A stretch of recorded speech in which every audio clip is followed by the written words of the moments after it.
চাকসু ও হল সংসদ নির্বাচনে ভোট দেওয়ার সময় শিক্ষার্থীদের হাতে দেওয়ার কালি মুছে যাচ্ছে, এমন অভিযোগ করেছেন চট্টগ্রাম বিশ্ববিদ্যালয়ের ছাত্রদল। ছাত্রদলের সাধারণ সম্পাদক আব্দুল্লাহ আল নোমান বলেন, কথা ছিল শিক্ষার্থীদের হাতের দেওয়া কালি মুছবে না, কিন্তু বাস্তবে দেখা যাচ্ছে কালি মুছে যাচ্ছে। এই ইস্যুতে আমরা একটু পর নির্বাচন কমিশনের অভিযোগ দিচ্ছি। চবির এক শিক্ষার্থী বলে, আমি মাত্রই ভোট দিয়ে এলাম, ঘষা দিলেই কালি মুছে ফেলা যাচ্ছে, কেউ খুনাক্ষরেও বুঝতে পারবে না আমি ভোট দিয়েছি। দীর্ঘ ৩৫ বছর পর চট্টগ্রাম বিশ্ববিদ্যালয় কেন্দ্রীয় ছাত্র সংসদ, হল ও হোস্টেল সংসদ নির্বাচন অনুষ্ঠিত হচ্ছে। সকাল থেকে শুরু হয় ভোট গ্রহণ, চলবে বিকেল ৪টা পর্যন্ত। এবার নির্বাচন অনুষ্ঠিত হচ্ছে ওএমআর ব্যালট পদ্ধতিতে।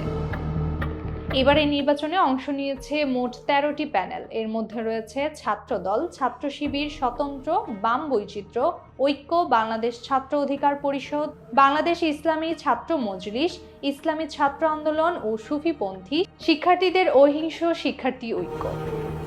বিশ্ববিদ্যালয়ের ৫টি অনুষদ ভবনে স্থাপন করা হয়েছে ১৫টি ভোট কেন্দ্র ও ৬১টি ভোট কক্ষ। চাকসুর ২৬টি পদের জন্য প্রতিদ্বন্দ্বিতা করছে ৪১৫ জন প্রার্থী, আর হল ও হোস্টেল সংসদের জন্য ২৪টি পদের জন্য লড়বেন ৪৯৩ জন। মোট ভোটার সংখ্যা ২৭,৫১৬ জন। নির্বাচন শুরুর আগে ক্যাম্পাসে কঠোর নিরাপত্তা জোরদার করা হয়েছে। শিক্ষার্থীরা জানান, দীর্ঘদিন পর অনুষ্ঠিত এই নির্বাচন তাদের মধ্যে ব্যাপক উৎসাহ সৃষ্টি করেছে।